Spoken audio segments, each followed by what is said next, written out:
అశ్వ సంవత్సరంలో కైలాస యాత్ర Shri Gayatri tours and travels 8977349696. ఐఏఎస్లకి అసలు ఈరోజు కనిపిస్తే కృష్ణతేజ గారు అలా తేజోమానంగా కనిపిస్తుంటారు. కృష్ణతేజ ఐఏఎస్, అలాంటి ఐఏఎస్ కృష్ణతేజ గారికి గురువు మీరు. 365 రోజులు ఉదయం తెల్లవారుజాము 3 గంటలకి మేడం ఇంటికి వెళ్ళేసరికి ప్రశ్నాపత్రం అలా రెడీగా ఉంటుంది. 365 రోజులు ఎగ్జామ్ రాయలేను, ఏ రోజు నువ్వు ఎగ్జామ్ రాయకపోయినా ఇక నువ్వు నా దగ్గరికి రావద్దు అన్నారు మేడం అని అంత గొప్పగా చెప్పిన కృష్ణతేజ గారికి గురువు మీరు. అలాంటి వారికే గుండెల్లో ఉన్నారు మీరు. ఎవరి గుండెల్లో నుంచి దూరం అవుతారు మీరు? సరే మీరు చెప్పింది రైట్ అనుకుందాం. మొత్తం ఇండియా గుండెలు నేను ఉన్నాను, అందుకే ధనిక్ భారత్ ఇప్పుడు స్టార్ట్ చేసాం. ధనిక్ భారత్, అవును. పేద భారత్ లో ధనిక్ భారత్ ఏంటి? మళ్ళా అసలు పేద భారత్ అనే మాట ధనిక్ భారత్ లో ఉండకూడదని మా కోరికతో ధనిక్ భారత్ సృష్టించాలన్న దిశానిర్దేశం చేసి ధనిక్ భారత్ అనే వ్యవస్థని ముందుకు తీసుకెళ్తూ దేశం మొత్తం సుభిక్షంగా ఉంచుతూ ఏదైతే తరతరాలుగా భారతదేశం అభివృద్ధి చెందుతూ ఉన్న దేశంగా, అంటే మీ తరంలో చెందుతున్న దేశమా చెందిన దేశమా? చెందుతున్న దేశం. గాంధీ తాత గారి తరంలో చెందిన దేశమా చెందుతున్న దేశమా? అప్పటికే అంతే కదా. ఇప్పుడు వచ్చే తరానికి మనం ఎలాంటి దేశం ఇవ్వాలి? ఇంకా చెందుతున్న దేశం ఇవ్వాలా చెందిన దేశం ఇవ్వాలా? Okay, right madam.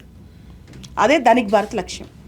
Dhanik Bharat అంటే తరతరాలుగా అభివృద్ధి చెందుతున్న దేశాన్ని చెందిన దేశంగా మా లక్ష్యంతో మనం మార్చాలన్న దిశగా ఒక చిరు ప్రయత్నమే ధనిక్ భారత్. మొదట బాలలత మేడం గారు ధనిక్ భారత్గా చూడాలనుకుంటే కరప్షన్ లెస్ భారతదేశంగా తీర్చిదిద్దుతారు అసలుకి? ఇన్ఫ్యాక్ట్ చెప్పాలంటే ధనిక్ భారత్లో అనేక లక్ష్యాలు ఉన్నాయి. మంచి నాయకత్వం ఉండాలి, మంచి ఇన్ఫ్రాస్ట్రక్చర్ ఉండాలి దేశంలో, క్వాలిటేటివ్ హెల్త్ కేర్ ఉండాలి, క్వాలిటేటివ్ లైఫ్ ఉండాలి. మీకు ఒక మాట చెప్తా, ఇక్కడ మన యూరోపియన్ కంట్రీస్ ఏదైతే అభివృద్ధి చెందిన దేశాలకు వెళ్ళామో ఆ దేశాలు ఏముంటుందంటే ప్రెసిడెంట్ హాస్పిటల్కి వెళ్ళినా, అక్కడున్న కామన్ మ్యాన్ హాస్పిటల్కి వెళ్ళినా ఒక్కటే రకమైన క్వాలిటేటివ్ హెల్త్ కేర్ ఉంటుంది. అక్కడ అధ్యక్షుడి కొడుక్కి కామన్ మ్యాన్ కొడుక్కి ఒకటే రకమైన విద్యా వ్యవస్థ ఉంటుంది. ఇవన్నీ ఒకటే క్వాలిటీ ఉంటాయి అన్నమాట. బేసిక్ థింగ్స్లో క్వాలిటీ చేంజ్ ఉండదు. కానీ భారతదేశంలో చాలా బేసిక్ థింగ్స్లో క్వాలిటీ డిఫరెన్స్ ఉంటుంది అనమాట. ధనిక్ భారత్ అంటే ఏదైతే కనీస అవసరాలు ఉంటాయో మనిషికి, అది రోడ్లు కావచ్చు, లేకపోతే విద్యా వ్యవస్థ కావచ్చు, ఆరోగ్య వ్యవస్థ కావచ్చు, అనేక వ్యవస్థల్లో అందరికీ ఒకే నాణ్యత అందించే దిశగా, అంటే క్వాలిటీ ఆఫ్ లైఫ్ని చేంజ్ చేస్తే ఆటోమేటిక్గా దేశం అభివృద్ధి చెందుద్ది. ఇదే కాన్సెప్ట్. సరే, ధనిక్ భారత్ మిషన్ విద్యా సంస్థల గురించి దాని డైరెక్టర్గా బాలలత గారితో నేను మాట్లాడి ఇంకా కొంత సమయం ఉంది ఈ ఇంటర్వ్యూలో. దానికన్నా ముందు అసలు నాకు బాలలత గారి గురించి చాలా డెప్త్గా తెలుసుకోవాలనుంది. అసలుకి మీరు నాకు తెలిసి అంగవైకల్యంతో బాధపడుతున్నారు, కుటుంబ సభ్యులు కూడా వడ్డానం కొనిస్తానంటేనే ఎందుకు ఏం నడుస్తుందా మేమన్నా వడ్డానం కనిపించడానికి ఏటని హేళన చేశారు. ఇవన్నీ దిగమింగుకొని అసలుకి సివిల్ సర్వీసెస్ నేను సాధించాలి, అదేం పెద్ద విద్యన, ఆ కొండను ఢీకొంటాను నేనని ఎందుకు మీకు అంత సంకల్పము? నాకు తెలిసి మీరు దూర విద్య ద్వారానే అన్నీ కూడా పూర్తి చేశారనిపించింది. మరి దూర విద్య ద్వారా చేసినప్పుడు అంత నాలెడ్జ్ ఎక్కడ గెయిన్ చేశారు మీరు? అసలుకి ఆ సంకల్పం ఎలా వచ్చిందంటే ఏం చెప్తారు అసలు? అట్లా నాకు చిన్నప్పటి నుంచి చాలా ఇన్సిడెంట్స్ జరిగాయి నా జీవితంలో. నా లైఫ్ అంతా కూడా ఫస్ట్ 20 years బోల్డ్ ప్రశ్నలు. అసలు ఈమెంటి, ఈమెం సాధిస్తుంది, ఈమెకి ఎవరు జాబ్ ఇస్తారు అని చాలా అనమాట. నేను చాలా తప్పించుకు తిరిగేదాన్ని ఆ ప్రశ్నలన్నిటికీ. కానీ ఒక సందర్భంలో చాలా కష్టమైంది నా లైఫ్. ఆ టైంలో నేను బతుకుండాలి అంటే నన్ను అందరూ సమానంగా చూడాలి, నన్ను గొప్ప చూడక్కర్లా, నన్ను అందరు సమానంగా మనిషిలాగా చూడాలి అంటే నేను ఏం చేయాలి? అప్పుడు నా థాట్ సివిల్ సర్వీసెస్ వైపు మళ్ళింది. సో నేను అది కూడా డిగ్రీకి వచ్చాక నాకు ఇంత చేస్తానని, ఇంత చేయగలని ధైర్యం లేదు.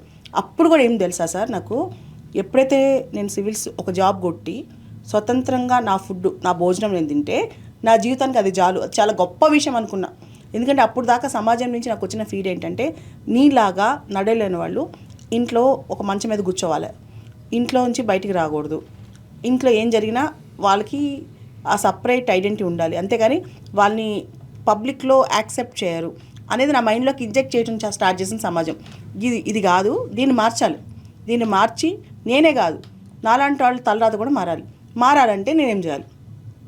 ఒకవేళ అదే టైంలో నా లైఫ్ ఎండ్ చేసుకున్నాను అనుకోండి, అదే టైంలో నా లైఫ్ ఎండ్ చేసుకుంటే అసలు బాలలత అనే వ్యక్తి గురించి మరుసటి రోజు నుంచి ఎవరు ఆలోచించారు.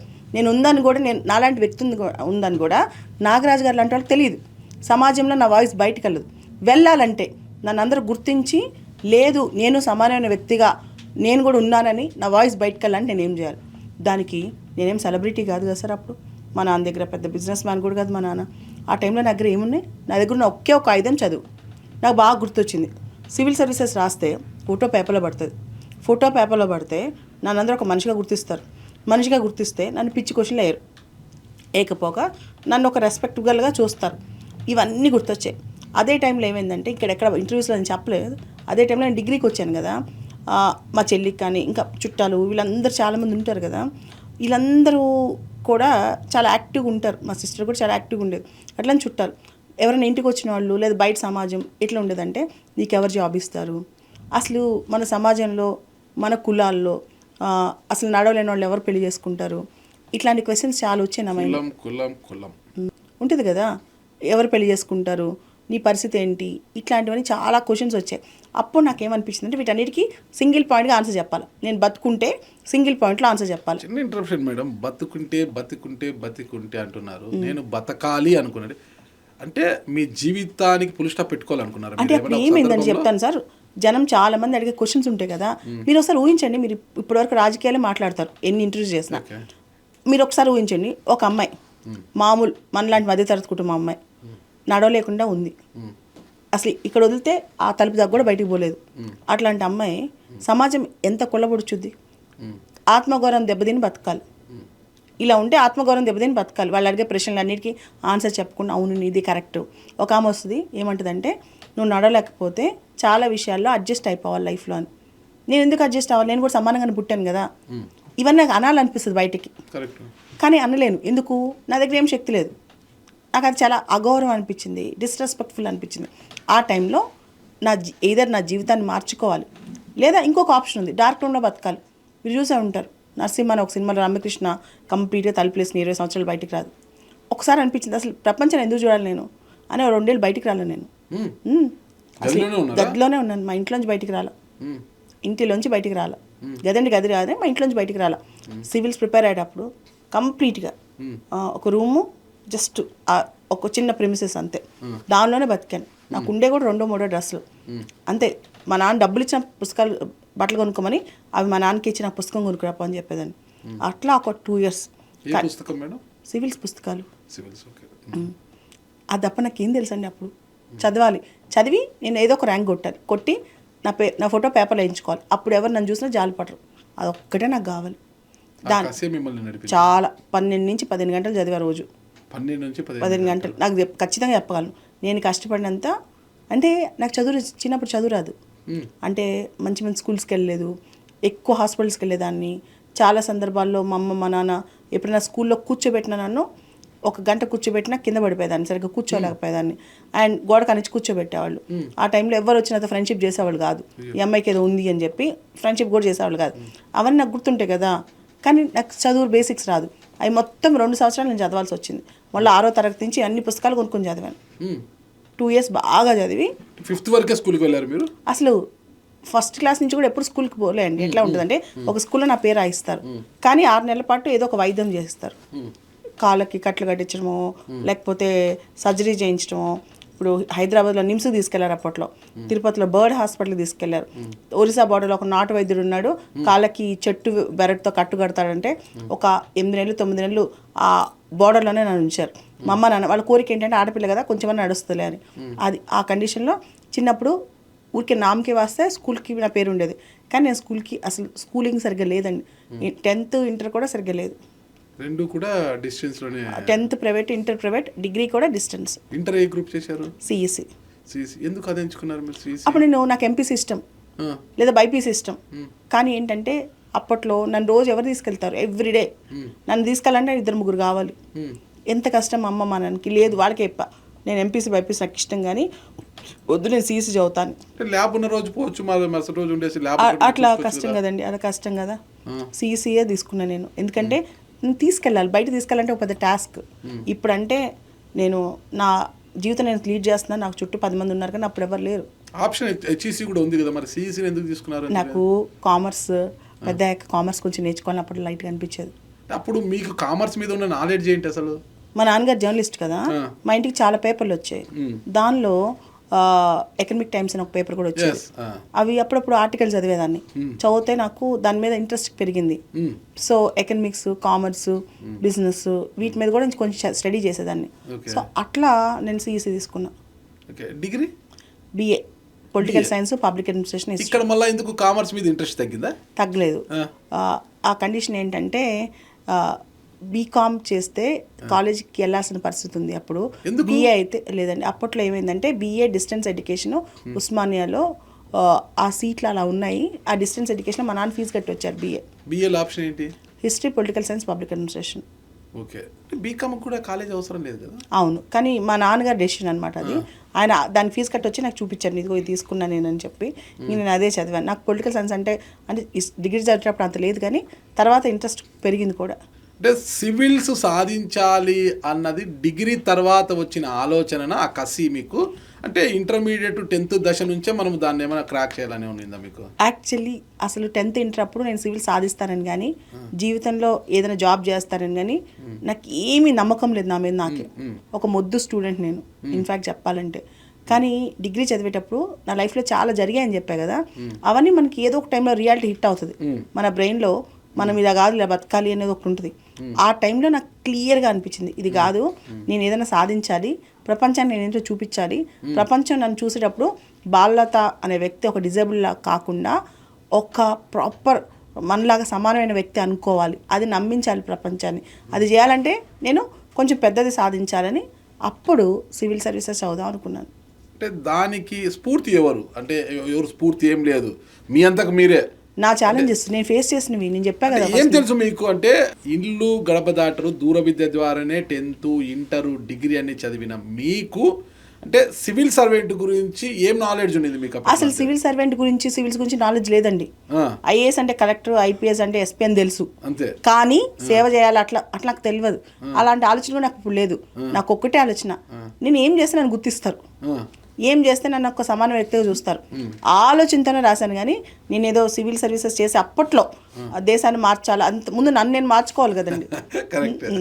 సో నా ఐడెంటిటీ నేను గుర్తించాలి కదా. మిమ్మల్ని మీరు మార్చుకోవడం కాదు, మీపై ఎదుటి వారికి ఉన్న దృక్పథాన్ని మార్చాలంటే ఫస్ట్ నన్ను నేను ట్యూనప్ చేసుకోవాలి కదా. మీరు సాధించాలి, ఆ దృక్పథాన్ని మార్చాలి. నన్ను చూడంగానే వాళ్ళందరూ, ఇప్పుడు మీరు నన్ను చూస్తున్నారు, నన్ను చూడగానే అయ్యో పాపం అనిపిస్తుందా, అమ్మో మేడం బాగా మాట్లాడుతుంది అనిపిస్తుందా? చాలా చక్కగా మాట్లాడుతున్నారు. మీరు అలా లోపలికి వస్తేనే ఒక లక్ష్మీ కళ కనిపించింది నాకు. Thank you sir, thank you. చాలా చక్కగా కూడా కనిపించారు. సరే, అంగవైకల్యం అనేది అది మీరు కోరుకున్నది కాదు, మనల్ని మనం ట్యూన్ చేసుకున్నారు, మిమ్మల్ని మీరు ట్యూన్ చేసుకున్నారు, కష్టపడ్డారు. 2005లో అనుకుంటా, 2005లో ఫస్ట్ టైం నాకు ర్యాంక్ వచ్చింది, 399. గ్రాడ్యుయేషన్ ఎప్పుడు అయిపోయింది మీది? గ్రాడ్యుయేషన్ 2004. నేను ఎప్పుడైతే సివిల్స్ చదువుతున్నానో ప్యారలల్గా లా చదివాను నేను. లా LLM కాన్స్టిట్యూషన్ లా, సివిల్స్తో పాటు లా కూడా చదివాను నేను. ఓకే, లా కూడా ఏ యూనివర్సిటీ మేడం? ఉస్మానియా. ఇంత మళ్ళీ అటువైపు వెళ్ళారు అసలుకి? నాకు ఇష్టం కదా. మీకు ఇష్టం లేదేదో చెప్పండి నాకు. ఈ సమాజంలో, ఈ సృష్టిలో మీకు ఇష్టం లేదేది? నాకు అన్ని ఇష్టం. నాకేం తెలుసా, ఇంటెన్స్ లివింగ్ అనేది ఇష్టం. ఇంటెన్స్ లివింగ్ అంటే ఒక వ్యక్తి ఎంత చేయగలడో భూమి మీద అంత చేసి పోవాలని ఇష్టం. రోజుకి 20 గంటలు పని చేయాలని ఇష్టం. ఆ పనిలో కూడా అందరినీ టచ్ చేయాలని ఇష్టం. అన్ని రంగాలని ఒకసారి టచ్ చేయాలని ఇష్టం. ఒకటే లైఫ్ కదా, మళ్ళీ పుట్టం కదా, మనం రెండోసారి రీరైట్ చేసుకోలేం కదా. సో ఒక్క పేజీ కూడా నా జీవితంలో మళ్ళీ కొట్టేసి రాసే పని లేకుండా ప్రతి పేజీ అద్భుతంగా ఉండాలని ఇష్టం. నాకు లైఫ్ అంటేనే చాలా ఇష్టం. ప్రతి పేజీ అందంగా ఉండాలి, ఉన్నది ఒకటే జిందగీ. ఆ జీవితాన్ని చాలా అందంగా తీర్చిదిద్దాలని ఎంతమందికి ఉంటుంది ఇప్పుడు మీ కళ? అసలుకి ఉంటుంది అందరికీ, కానీ దాన్ని ఎగ్జిక్యూట్ చేయడం చాలా కష్టం. మీరే ఎలా ఎగ్జిక్యూట్ చేశారు? అది నాతో నేను చాలా కఠినంగా ఉంటాను, మామూలు కఠినంగా ఉన్నాను. ప్రపంచంలో నాతో నేను ఉన్నంత కఠినంగా ఒక వ్యక్తి ఇంకో వ్యక్తి ఉండడం అనిపిస్తుంది, ఆ వ్యక్తి తనతో ఉండడం అనిపిస్తుంది. అంటే నేను పొద్దునుంచి నన్ను నేను డిసిప్లిన్ చేసుకుంటాను చాలా. అంటే ఈరోజు పడుకున్నానంటే ఈరోజు 100% ఇంకా నాకంటే ఇంకో మనిషి ఇంత కష్టపడలేడు అన్నంత కష్టపడినప్పుడు అలసిపోయి నీరసం వచ్చి ఇంకా అలా కళ్ళు తిరుగుతున్నట్టు పడుకుంటాను. ఎందుకంటే నాకు భయం. నాకు ఒకటి చెప్తానండి, ఇది ఎక్కడ చెప్పలేదు, ఎవరితో షేర్ చేసుకోలేదు. ఒక 10-15 సంవత్సరాల క్రితం నాకేదో కాలుకి హిప్కి ఏదో ప్రాబ్లం అయ్యి కాలుకి ట్రిప్ వచ్చి ఒక డాక్టర్ దగ్గరికి వెళ్ళా. ఆ డాక్టర్ సడన్గా ఒక మాట అన్నాడు, సాధారణంగా డిఫరెంట్ లేబుల్ అంటే నాలాంటి వాళ్ళు తక్కువ కాలం బతుకుతారంట. ఎందుకంటే ఎక్సర్సైజ్ చేయలేరు, తర్వాత బాడీని మెయింటైన్ చేసుకోలేరు, తర్వాత వాళ్ళకి రకరకాల డిప్రెషన్ టెన్షన్స్ ఉంటాయి. కాబట్టి ఆయన చేసిన స్టడీలో ఏంటంటే యావరేజ్ లైఫ్ ఎక్స్పెక్టెన్సీ ఏదైతే ఉందో అది డిఫరెంట్ లేబుల్ వాళ్ళకి తక్కువ ఉంటుందని ఆయన చెప్పాడు. నాకు తెలుసు నేను అంత తక్కువ కాలం ఏం బతుకును, నాకు విల్ పవర్ చాలా ఎక్కువ అని. కానీ నా కోరిక ఏంటంటే నేను ఎంత కాలం బతుకుతానో తెలియదు, ఎంత దూరం వెళ్తానో తెలియదు. కానీ నేను ఆ టైం ఎక్కడ ఎందుకు వేస్ట్ చేయాలి? నాకు భయం వేస్తుంది, రేపు అనేది రాకపోతే ఎట్లా? ఈరోజే చేసేయాలంతా చేసేయాలి. చాలామంది ఏమనుకుంటారు రేపు చేయాలనుకుంటారు, కానీ రేపు కాదు ఈరోజు చేయాలనుకుంటాను నేను. ఎందుకంటే ఏమో డాక్టర్ చెప్పింది నిజం కాకూడదు, కానీ అయితే నేను ఒకవేళ నిజంగా తక్కువ కాలం బతికితే నేను చేయాల్సినంత చేయకుండా పోతానేమో. భూమి మీద ఎవరు శాస్త్రం కాదు, కొంతమంది ఎక్కువ కాలం, కొంతమంది తక్కువ కాలం. కానీ ఎంతకాలం బతికాముంది కాదు, ఎంత ఇంటెన్స్గా బతికాం, ఎంతమంది జీవితాలు టచ్ చేసామో చాలా ఇంపార్టెంట్. దాని వెనకాల ఉందే ఇప్పుడు నాకున్న మిషన్ కూడా.